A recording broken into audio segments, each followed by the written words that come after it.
This episode was recorded in front of a live audience where viewers voted for the ingredients. It has been edited down from its original runtime. Good afternoon. Our patrons and VIP YouTube members vote on the category of what we're going to brew, so wine, mead, cider, beer. And so they voted for hooch this week. Part of that categorization is hooches, booches, like kombucha, or witch's brew. So in the spirit of witch's brew, we sought out an assortment of ingredients that we feel like would fall into that category. Eccentric fruits and herb spices for our ingredients list. And there's some unusual stuff down here. You will be voting for the ingredients for this hooch/witch's brew starting fairly soon. This is our coffee mill that we made on episode 4, and this is our beer that we made last week, episode 7. We're on episode 8 now. So we got to get these racked off. This is actually a 2-gallon batch, so we'll be racking it into 2 1-gallon jugs, and then we'll rack this into another 1-gallon jug. Let's get started with voting for fermentable sugar. In typical fermentable sugar things, we've got some pure cane sugar, and we've got, I believe this is light brown sugar. So, as you know, sugars. And if you choose the cane sugar, we will be inverting that, which breaks the sucrose molecule down to glucose and fructose, makes it easier for the yeast to eat it, and that'll require a little bit of acid, a little bit of heat to make that conversion. Brown sugar we'll just chuck in if you go with that option. Or third up are potential options. I know that hooch is typically referred to as pruno in some circles. So of course we've got prune juice available as well. Our fourth and final option is something I've never had or used before. And this was, listen to this. This is palm sugar. And looking at the Wikipedia on it, it was, I guess, lower glycemic than cane sugar. Sometimes it's called coconut sugar, I guess. So I got 2 bricks of this. They are 500 grams each. I felt like for a 1-gallon batch, that's probably plenty. I don't even know what palm sugar tastes like. If you don't choose it, I'll probably crack one of these open later and see what the flavor profile is like on it. While y'all are voting on that, let's get this transferred over. This is our coffee mill from episode 4. So episode 4 had bochet wildflower honey, cold brew coffee, lactose, cracked peppercorn, and 7 peppermint candies. I think this was the first mead we made on BrewsLab. Oh, it smells good. So currently, from what I'm seeing, basically everyone's voting for palm sugar. You're making me really nervous that I need to go get the mortar and pestle. There's alcohol on the nose. Got that young smell.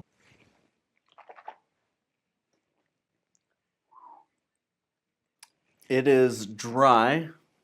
The peppermint's there. The peppercorns definitely bring a spice that kind of like hits and goes. A lot of coffee on the back end. It's smooth too. Man, you can kind of taste and feel everything that we put in there in a nice way. There's just a delicate, perceptible sweetness in there that I think once some of the alcohol burn fades is gonna balance out nicely. So y'all voted for palm sugar, so we gotta get that started. Yikes.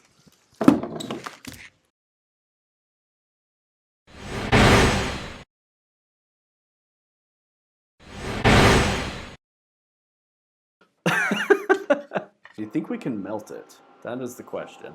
I'm a scientist. I need knowledge. It's hard. It's very hard to tell, I'm sure. It's a little bit doing like a bath bomb thing, where it's kind of like oozing out from the sides of it a little bit. We need to get out our stirrer over here. You want to talk about a witch's brew? This is like a legit cauldron situation happening over here.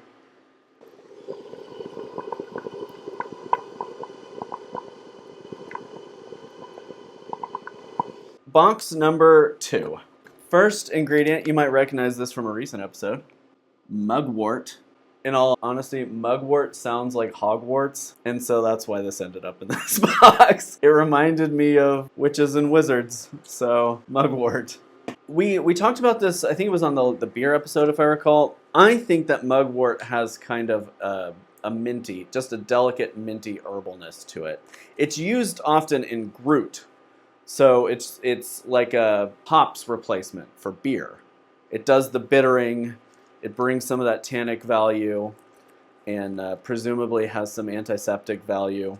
But I sense a bit of mintiness. Not a lot, but enough that I've picked up on it when I've used it. We'll just stir, stir, stir here a little bit. Try and move this along. No big deal. No hammer. No mortar and pestle required.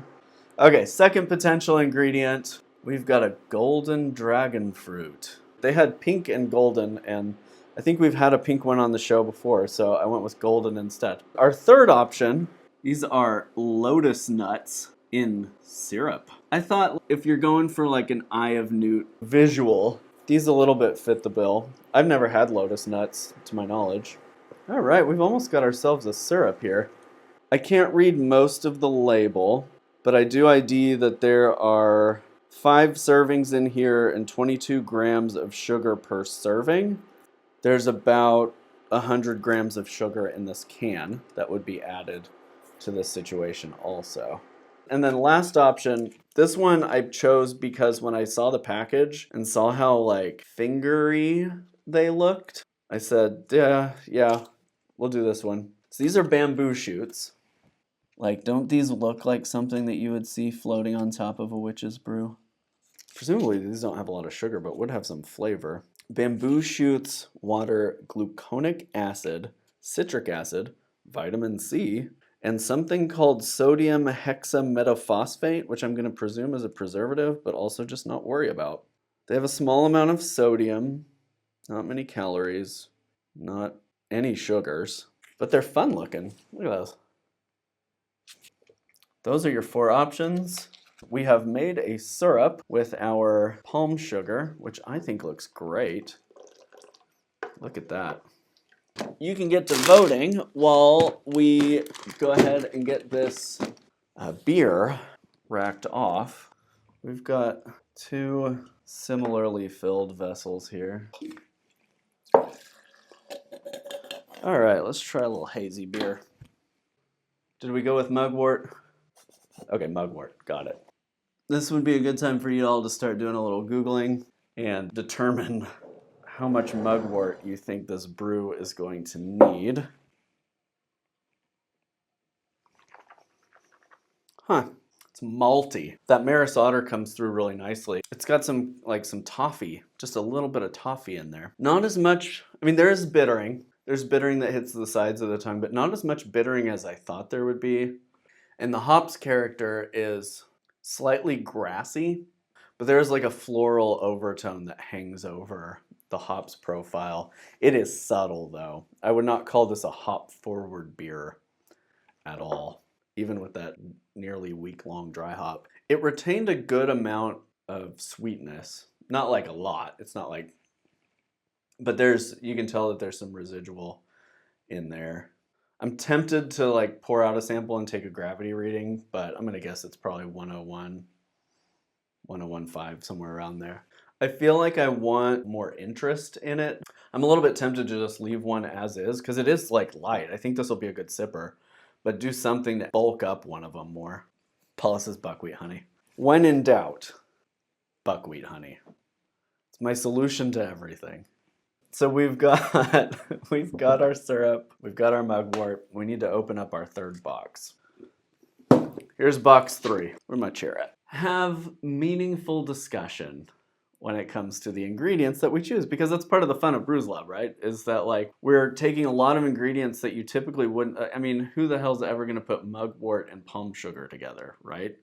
And there's a chance something's going to work, and we might, as a community, discover something new together, which is fun.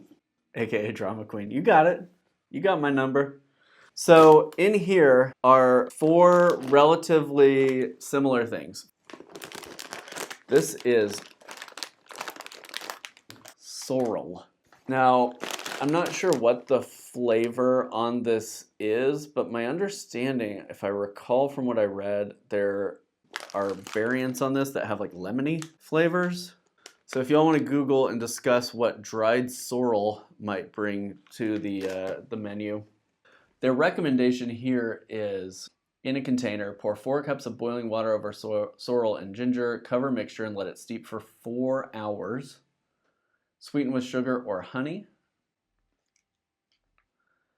And serve as a cold, refreshing drink, an ideal drink during holiday festivities.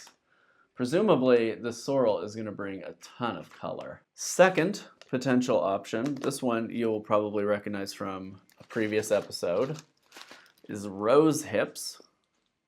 Also something that would bring a lot of color to this brew.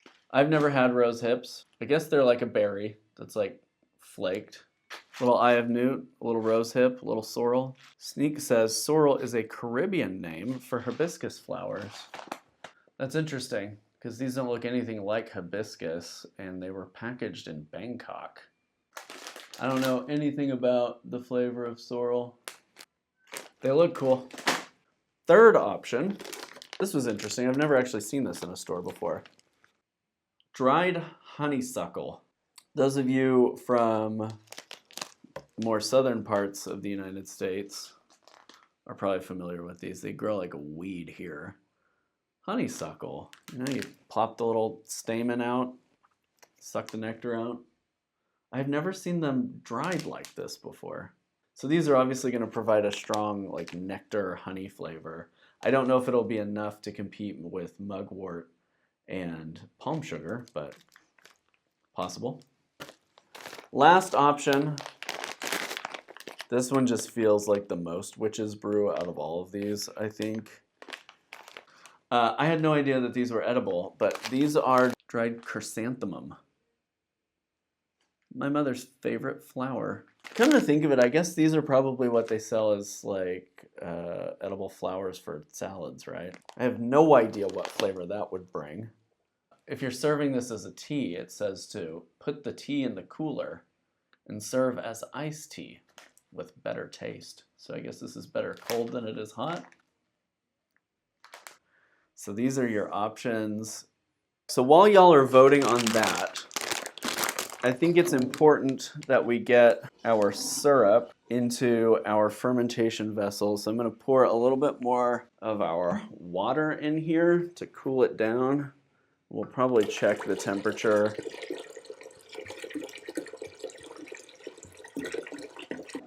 That palm sugar dissolved beautifully. So I don't know if like that's why they sell it as a hockey puck, but seems to have worked out okay. Oh yeah, we're at 93.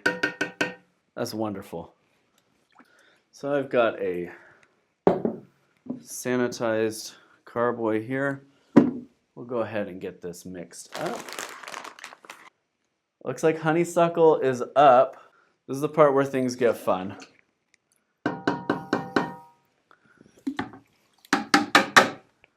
So,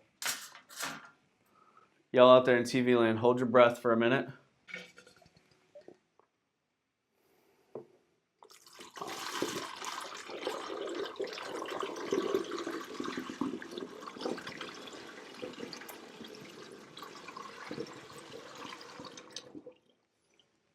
Nailed it.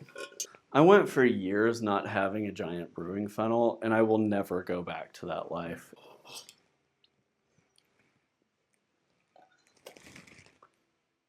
Yeah, I mean, it's got some, I kind of want to say butterscotchy kind of notes, just like a little bit, but mostly it tastes like simple syrup.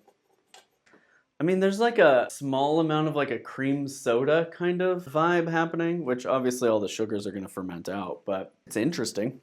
All right, we're going with honeysuckle. So you all need to make this decision. I will eat a honeysuckle for your informational purposes. Oh, it smells like alfalfa hay.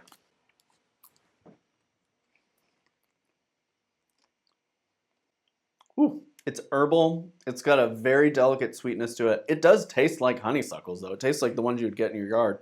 But because it's dried, there's tannin in there.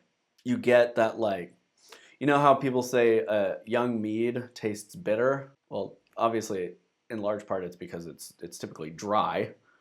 But those bitter notes that you get with honey, it's got some of those. So we've got a wild card box to pull out, and y'all have to make some decisions about what our last ingredient is going to be. Obviously, the smell is starting to come out of this thing. We've got a durian.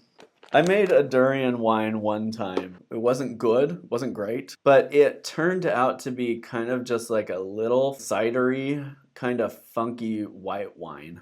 Second thing we've got here, I thought this was interesting. I might want to use this in place of wine tannin sometime. Sour grape. Ingredients, unripe grapes. Checks out.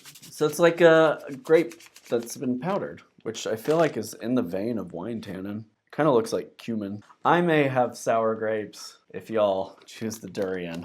Third ingredient we've got in the wild card box. This actually broke off when I dropped the durian in there earlier. So we got a big old hunk of ginger.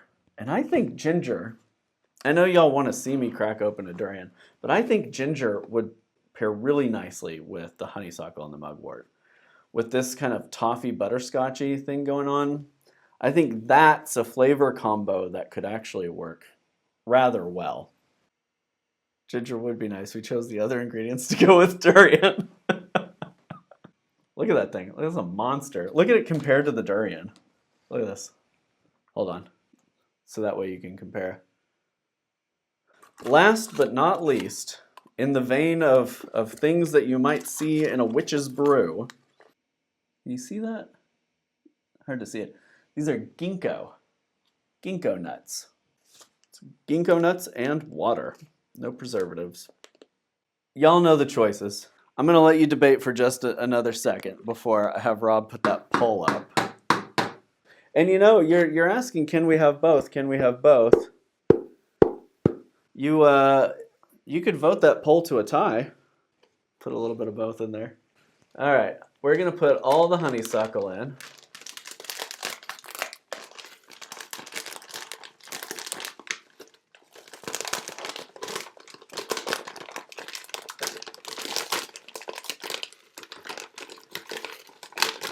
There we go.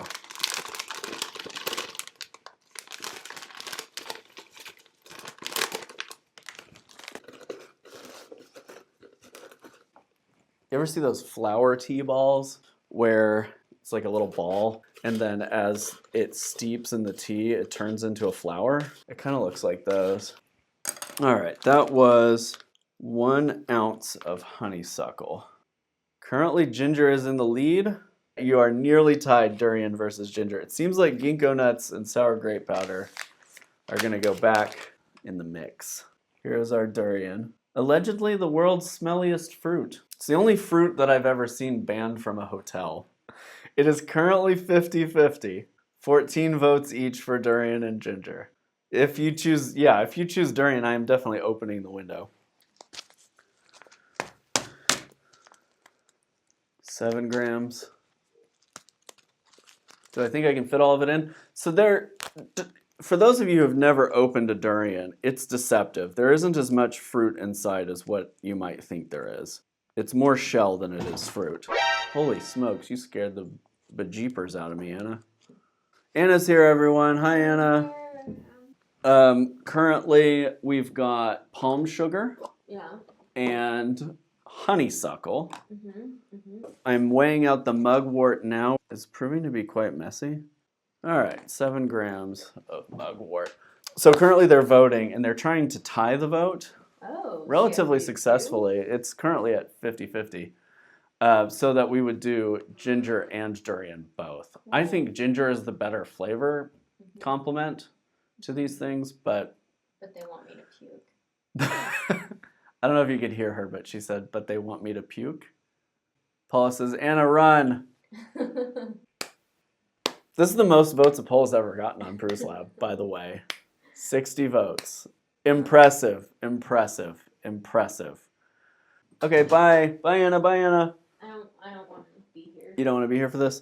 I'm going to go ahead and open up our window.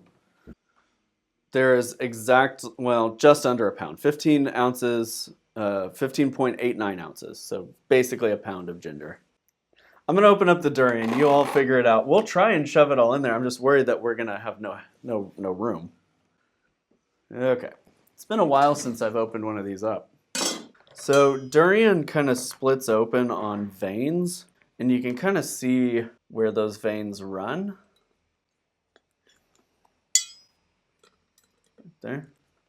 And so your goal is to just kind of split it down through those veins so you can just kind of peel it apart like you would like a pomegranate.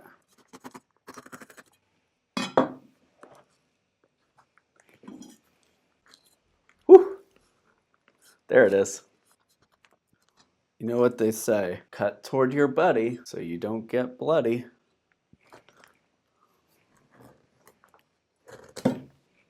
See? That could have been in my belly.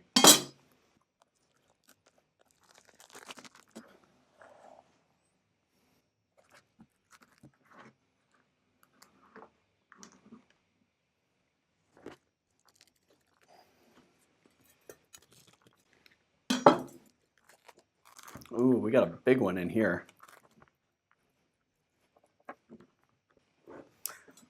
The foot smell has begun to permeate the studio.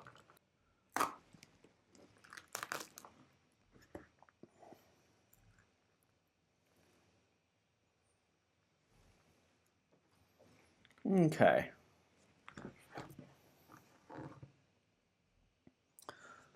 This pocket didn't develop all the way. You see these little stringy underdeveloped guys there, but there's what your husk looks like, if you can see that, yeah? So that it grows in these little pockets in here. Sounds like you're disemboweling a dead body. Smells like it too.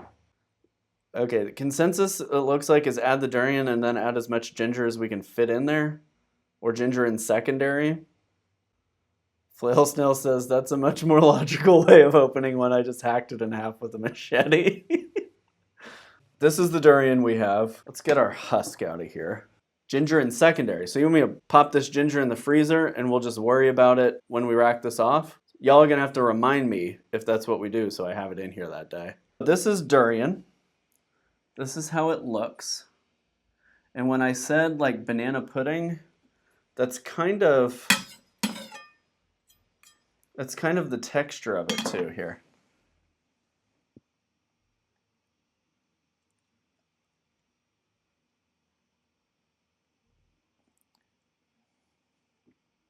Okay, so inside here are our seeds.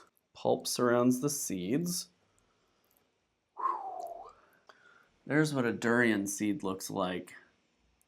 And as I was researching last night, trying to think of ways we could do this the most, it looks like I could probably sprout the seeds. Looks like they germinate in like a week or so, but they're not gonna grow well in this zone, and so we'd probably lose it in the fall, winter.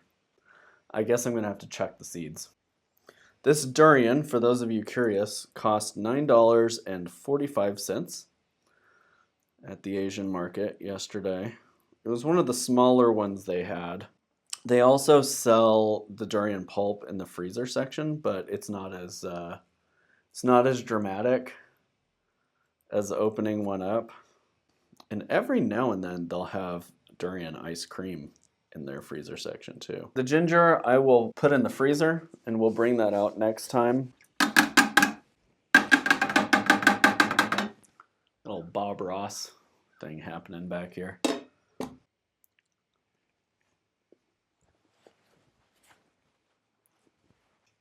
Just like banana pudding. Yeah, it's tasty. Strong banana flavors, great pudding texture. If you can get past the aroma of it, really stellar. We have 10.85 ounces of durian. So we'll give this some coarse chops.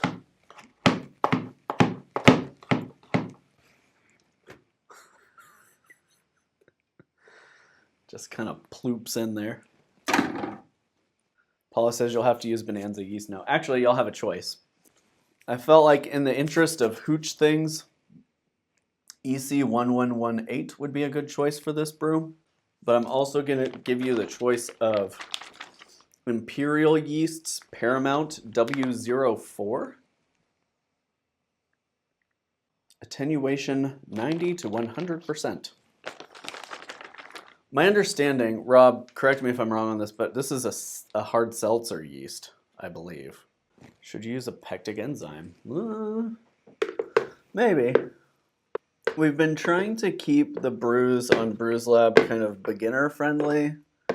And so I've been trying not to introduce too many of those things. We've used pectic enzyme at least once on here. I don't know that this is gonna, it might need it for clarity, but this pulp is frozen and thawed, so it's probably going to be, I'm so sorry, y'all can't see this. I'm so sorry. Check this out. This pulp is probably going to fall apart on its own fairly quickly. Can you see this like ribbon? Oh, there it goes.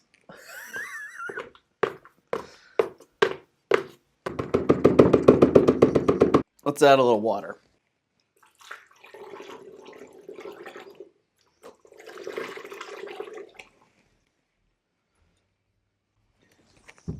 This was such a beautiful brew that now has that going on in the bottom of it. All right, next up on our list is we've got to get this mixed in so I can get a gravity reading for us.